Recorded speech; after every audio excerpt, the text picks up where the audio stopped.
구약성경 출애굽기 20장 15절, 한 구절이죠. 우리 함께 읽도록 하겠습니다. 도둑질하지 말라. 우리 한번 더 읽어볼까요? 도둑질하지 말라.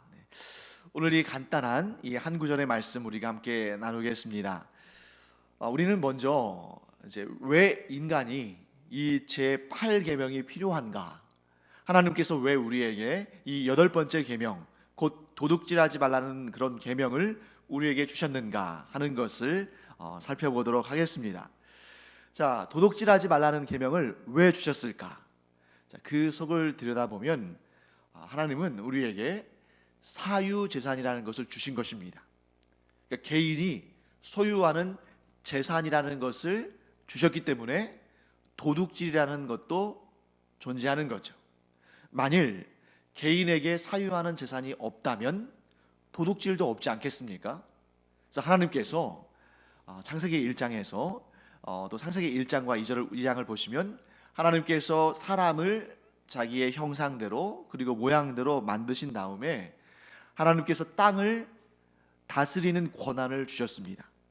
그래서 사람은 하나님의 그 명령을 받고 또 하나님의 그 뜻을 따라 땅을 일구고 그 땅에서 소출을 거두는 그러한 권한도 가지게 되었습니다. 그러니까 인간의 사유재산을 소유할 수 있게 된 근거가 바로 여기 있는 거죠.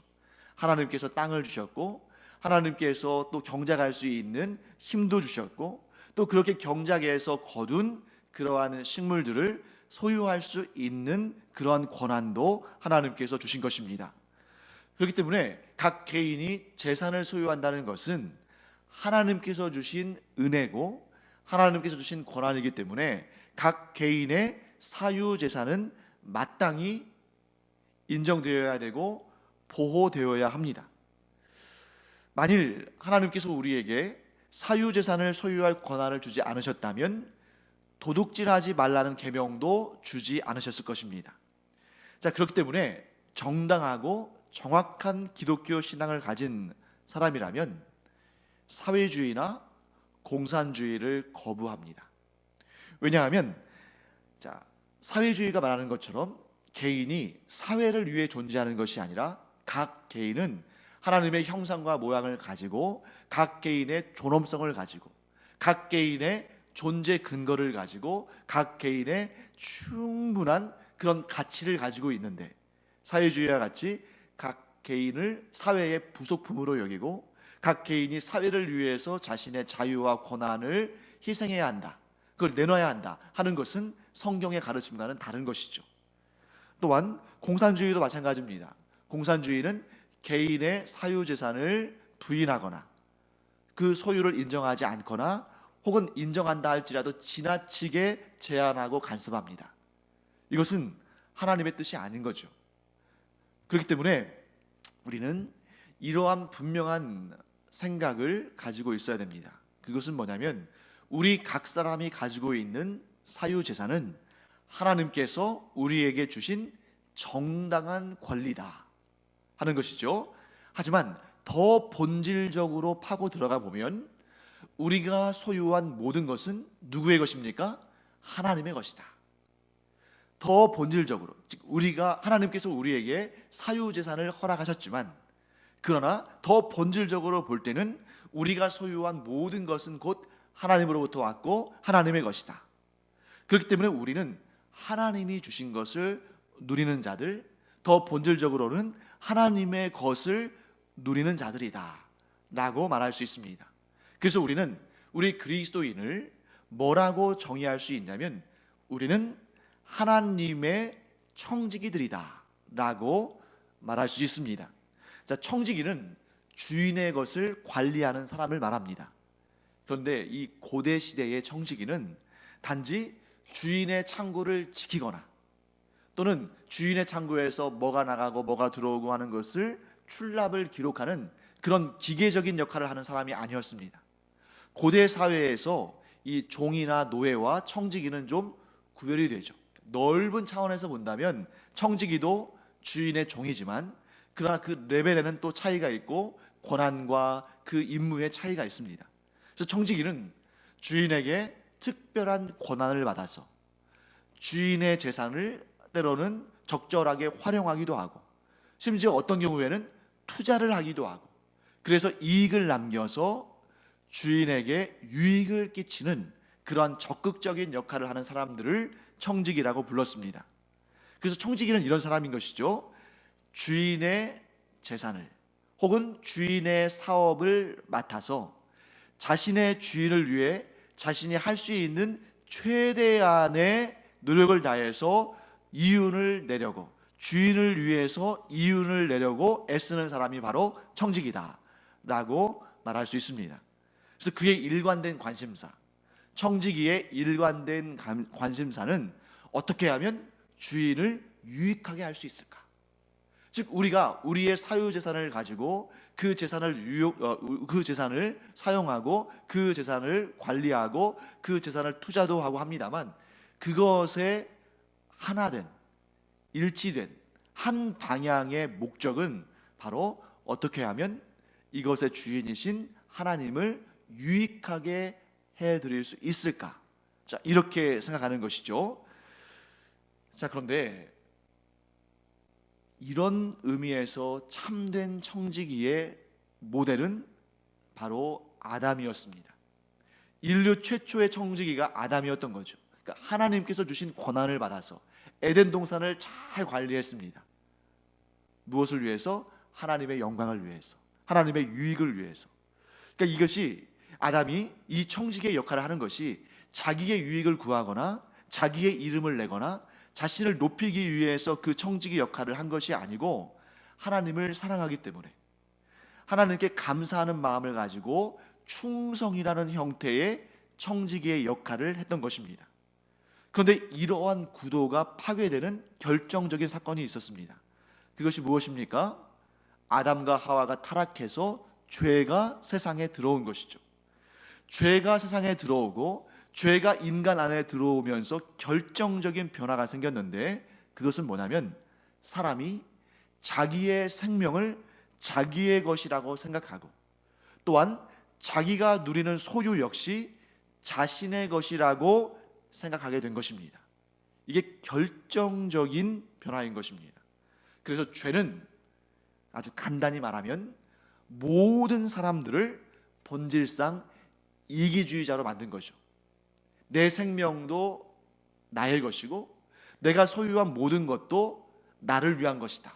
그러니까 이 죄가 본질적으로 사람을 이기적인 자로, 이기적인 그러한 존재로 만들어 버린 것입니다.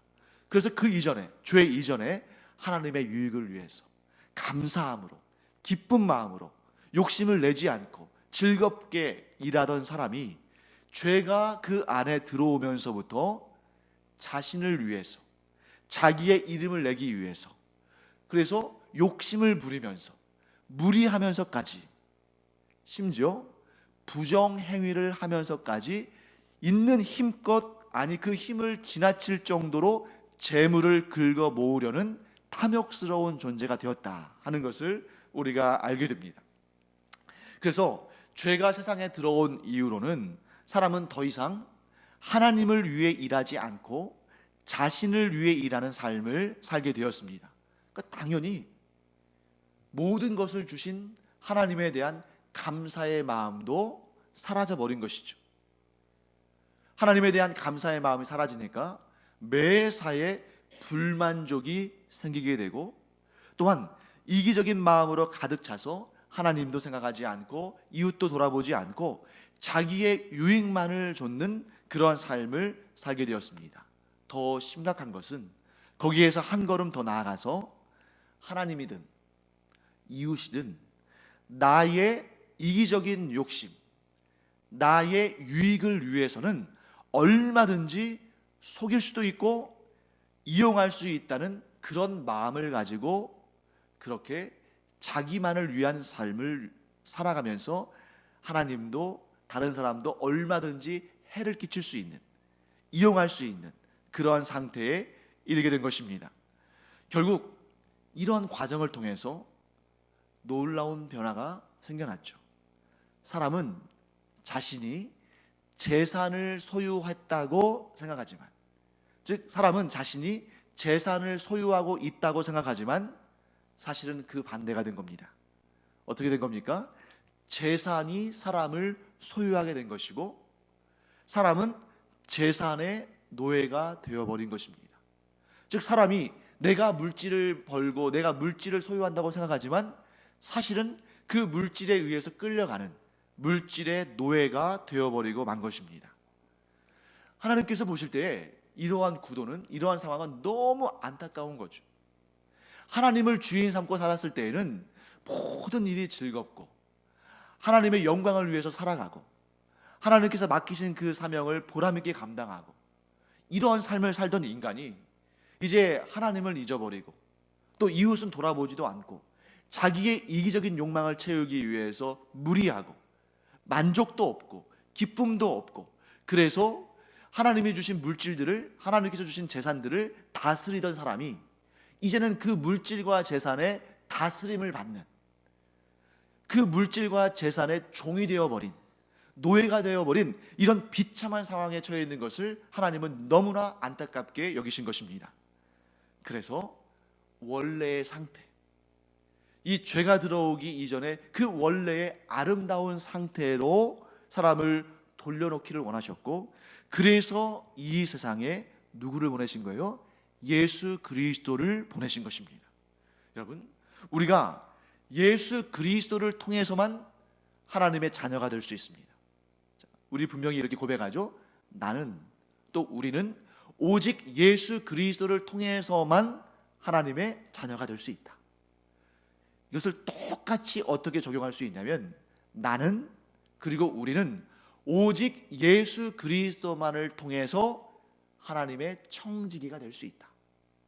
여러분, 오직 예수 그리스도를 믿는 자만이 만물의 창조주는 하나님이시고 만물의 소유주는 하나님이시며 그 만물을 우리에게 주시는 분도 하나님이시라는 믿음을 갖습니다. 그런데 예수 그리스도를 구주로 영접하지 않은 사람은 결코 그런 생각 갖지 않아요. 하나님의 존재를 인정하지 않을 뿐만 아니라 이 물질과 내가 누리는 모든 것은 내가 수고하여 얻은 그러한 노력의 결실이고 나의 것이지 하나님의 것이라고 결코 생각하지 않습니다. 그러니까 이렇게 일을 해도 항상 나는 내가 일한 만큼 충분한 대가와 소득과 보답을 받지 못한다고 생각해요. 내 노력의 산물이라고 생각하니까. 그래서 예수 그리스도께서 우리에게 예수 그리스도께서 필요한 이유는 바로 오직 예수 그리스도를 통해서만 우리가 하나님의 자녀가 될 수 있고 오직 예수 그리스도를 통해서만 우리가 하나님의 청지기가 될 수 있습니다. 예수님을 믿는 믿음 안에서만 우리는 구원받고 하나님과의 관계가 회복되고 하나님의 청지기가 될 수 있다 하는 것을 우리는 알게 되는 것입니다. 자, 이제 우리가 이제 본격적으로 도둑질이라는 이 내용에 대해서 좀 살펴보도록 하겠습니다. 지금까지는 좀 서론을 우리가 본 것이고요. 그럼 도둑질은 무엇인가? 우리가 도둑질이라는 말을 딱 들으면 제일 먼저 생각나는 것이 뭐 강도짓 하는 거, 또는 빈집 터는 거, 또 은행털이 하는 거, 날치기, 또 회사에서 횡령, 소매치기, 뭐 이런 것들을 떠올리잖아요. 분명 이런 일들은 제8계명인 도둑질하지 말라는 하나님의 계명을 어긴 것입니다. 분명히 이것은 도둑질하지 말라는 계명을 어긴 것이죠. 그런데 우리가 지금 방금 전에 제가 말씀드린 이러한 일들을 하지 않았다고 해서 우리가 8계명을, 즉 도둑질하지 말라는 계명을 지켰다고 생각해서는 안 됩니다.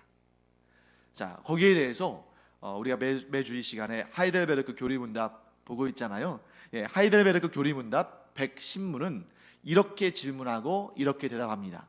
먼저 질문부터 한번 볼까요? 하이델베르크 교리문답 110문. 질문을 먼저 보겠습니다. 자, 질문 한번 읽어보겠습니다.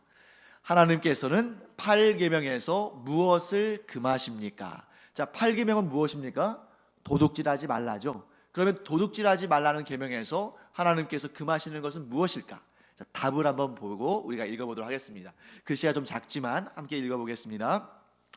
하나님께서는 국가가 벌할 수 있는 도둑질과 강도질만 금하실 뿐 아니라 이웃의 소유를 가로채려고 하는 악한 속임수와 간사한 꾀도 다 도둑질이라고 말씀하십니다.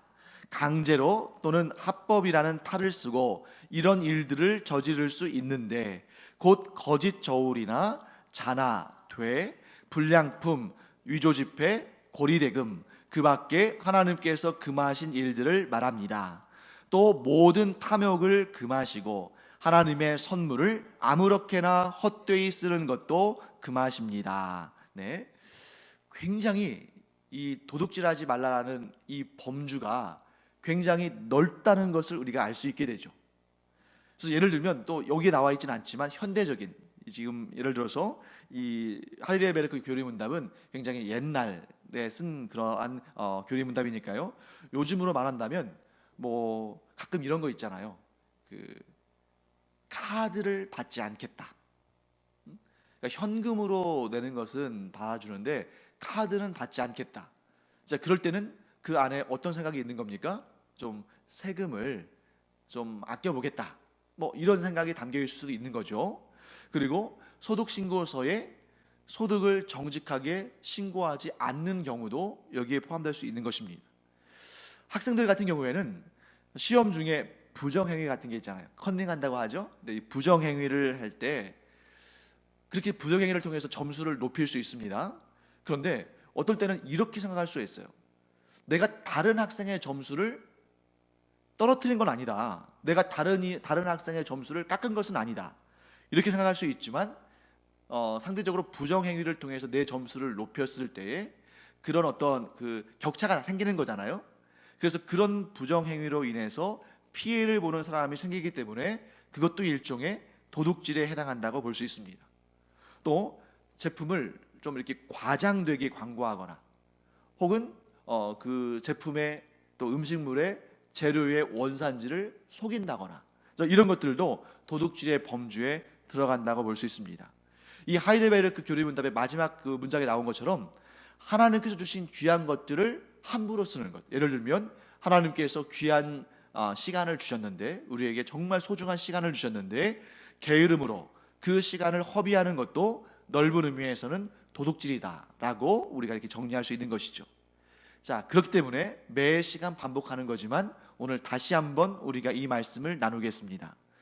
그러므로 우리 가운데 제 8계명을 저지르지 않은 사람은, 즉 8계명을 위반하지 않은 사람은 아무도 없다. 도둑질하지 말라는 이 제 8계명을 완벽하게 또 온전하게 지킨 사람은 아무도 없다. 우리는 모두 제 8계명을 어긴 사람들이고, 그래서 우리는 예수님이 필요한 사람들이다 라고 고백할 수밖에 없습니다. 여러분과 제가 이 말씀 앞에 나는 도둑질을 하지 않았습니다, 혹은 나는 도둑질을 하지 않고 있습니다 라고 말하는 것은, 이것은 우리가 하나님 앞에 거짓말을 하는 것이죠. 우리는 행위로나 혹은 마음으로나 어떤 경우든 간에 이 8계명을 위반하고 있는 그런 사람들이고, 그렇기 때문에 내가 얼마나 예수님이 필요한 사람인가, 이 죄에 있어서도 예수님의 보혈의 공로가 얼마나 필요한 사람인가, 예수님께서 나의 죄를 갚아주신 것이, 나의 죄값을 대신 치러주신 것이 얼마나 큰 은혜인가 하는 것을 우리가 고백할 수밖에 없는 그러한 연약한 인간이다 하는 것을 우리가 알게 됩니다. 그런데 때로는 이제 약간 적용을 한번 해본다면요, 어떤 이들 가운데는 너무 극단적인 그런 생각을 갖는 이들 가운데는 장사하는 거 있잖아요. 자영업, 장사하는 일을, 그리스도인은 장사는 좀 피해야 한다, 이런 극단적인 생각을 갖고 있는 분들도 계셔요. 그러니까 장사는 일종의 도둑질이다. 그래서 왜 그러냐? 그러면 부쳐먹는다는 거예요. 물건을 어디서 사와서 이걸 팔 때 많이 부쳐먹는다는 거예요. 그런데 우리가 이 부분을 좀 점검할 필요가 있을 것 같습니다. 자, 하나님은 이유를 남기는 것을 허락하셨어요.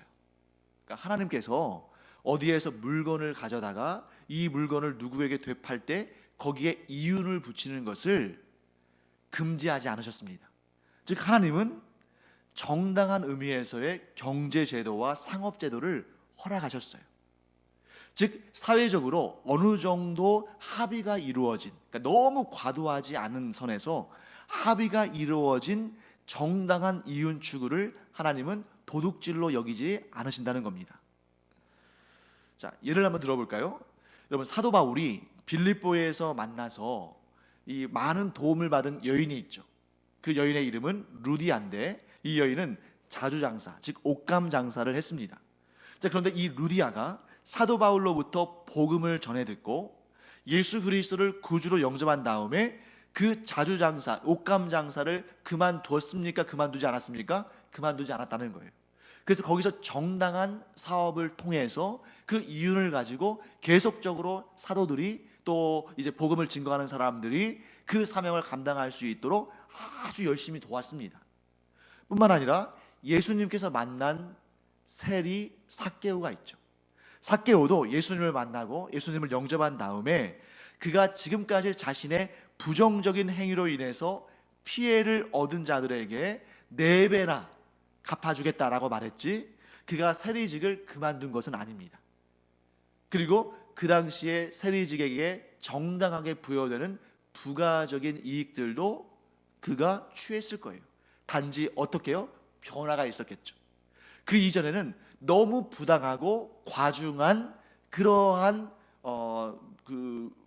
좀 무게감, 그 사람들에게 주는 부담감, 이런 것들을 막 이렇게 자기의 이기적인 욕심을 위해서 부과했다면 그 다음에는 아주 적절한 수준의, 그 사람들이 부당하다고 여기지 않을 정도의 그러한 그 부분을 요구를 했겠죠.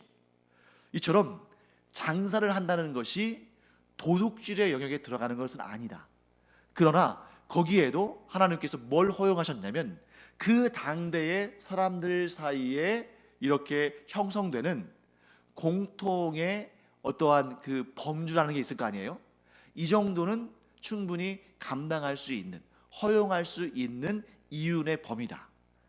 그 정도의 수준에서는 하나님께서 허락하시지만, 그러나 사람들의 보기에 그 공동체의 어떠한 사람들의 어떤 공동의 시각으로 볼 때 부당한 이윤을 추구하는 것은, 그것은 도둑질의 영역에 들어갈 수 있다라고 우리는 정리해 볼 수 있겠습니다. 자, 이제 우리가 도둑질하려는 마음, 물질에 대한 탐욕, 나의 것이 아닌 남의 것을 욕심내는 마음, 이러한 악한, 하나님께서 금하신 이 도둑질의 영역을 우리가 어떻게 하면 극복할 수 있을까? 이 내용을 우리가 좀 살펴보도록 하겠습니다. 자, 물질에 대한 탐욕을 극복하는 길은 저는 이렇게 정리하고 싶습니다. 자족의 비결을 깨닫는 것이다. 즉, 자족하는 마음이 있으면 물질에 대한 탐욕과 남의 것을 도둑질하는 마음을 내려놓고 버릴 수가 있는데, 이 자족의 비결을 깨닫지 못하면 불현듯 탐욕이 일어나고 어떤 경우에는 남의 것을 빼앗고자 하는 그런 마음을 가질 수 있다는 것입니다. 이에 대해서 사도 바울이 빌립보서에서 이렇게 말하고 있습니다.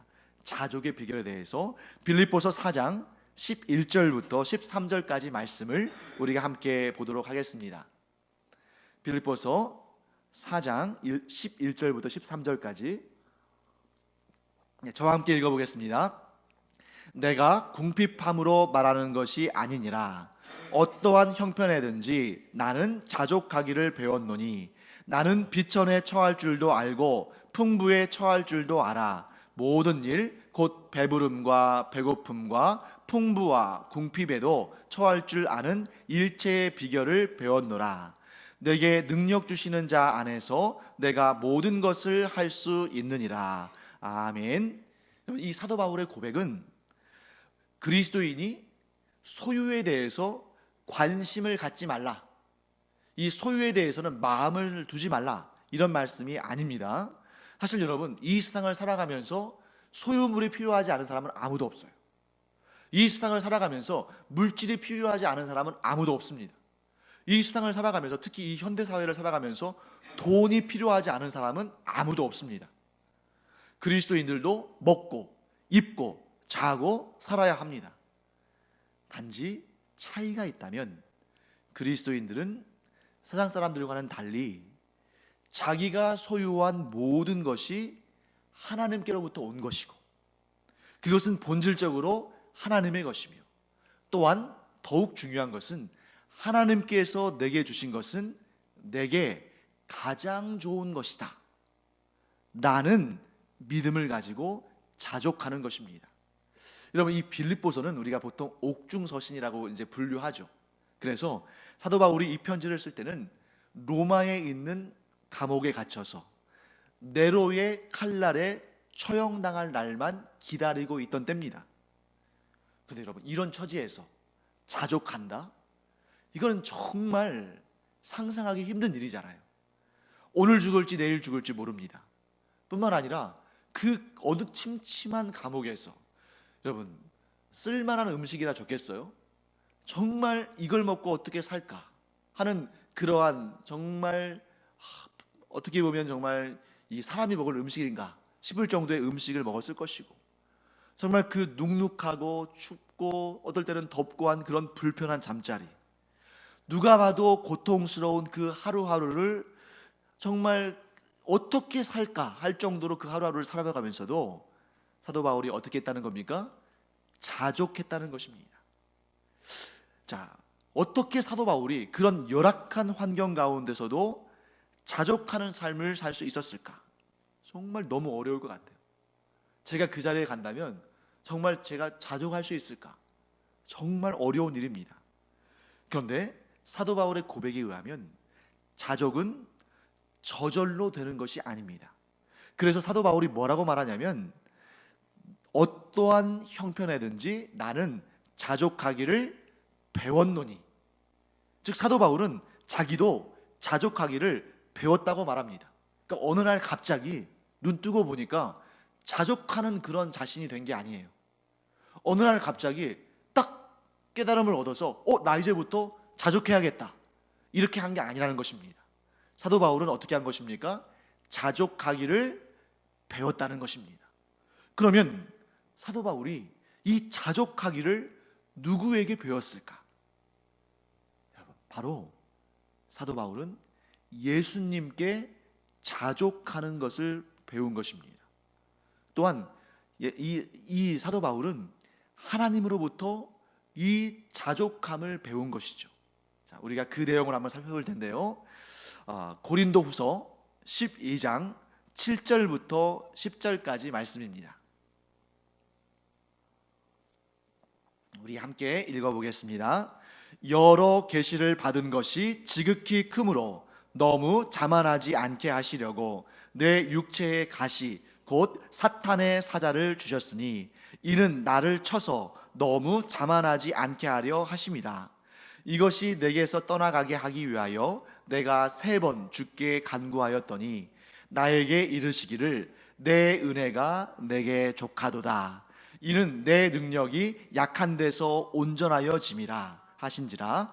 그러므로 도리어 크게 기뻐함으로 나의 여러 약한 것들에 대하여 자랑하리니 이는 그리스도의 능력이 내게 머물게 하려 함이라. 그러므로 내가 그리스도를 위하여 약한 것들과 능욕과 궁핍과 박해와 곤고를 기뻐하노니 이는 내가 약한 그때의 강함이라. 아멘.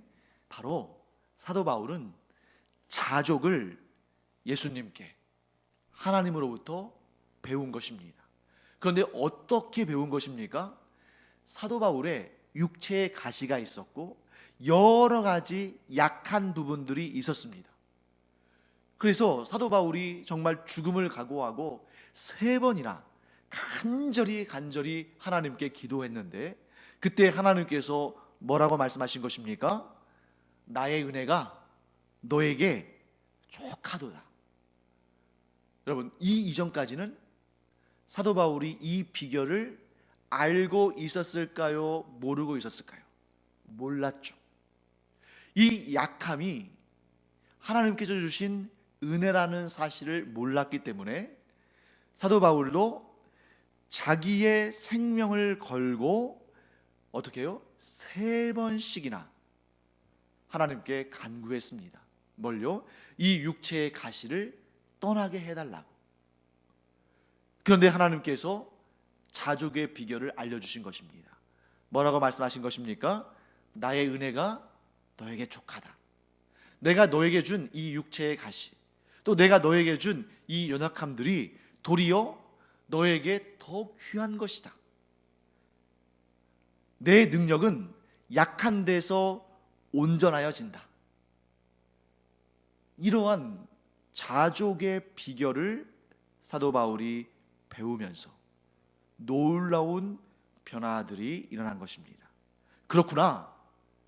나의 약함이 있기 때문에 그리스도의 능력이 내 안에 머무시는 거구나. 나의 약함이 있기 때문에 그리스도의 능력이 내 안에서 흘러 넘쳐서 수많은 사람들에게 전달될 수 있는 것이구나. 내 안에 약함이 있고 그로 말미암아 그리스도의 능력이 역사하기 때문에 내가 자만하고 자고하지 않게 되는구나 하는 것을 배우게 되고 깨닫게 된 것입니다. 그래서 사도 바울이 뭐라고 말합니까? 내가 그리스도를 위하여 약한 것들과 능욕과 궁핍과 박해와 곤고를 기뻐하노라. 이는 내가 약한 그때의 강함이라. 즉 사도 바울은 풍성한 것, 여유로운 것, 남들이 보기에 좋은 것, 자랑할 만한 것, 강점들, 이런 것들도 자족했습니다. 사도 바울이 자기의 강점들을 다 버린 것은 아니에요. 그가 가지고 있는 강점들, 그가 가지고 있는 좋은 점들도 자족했습니다.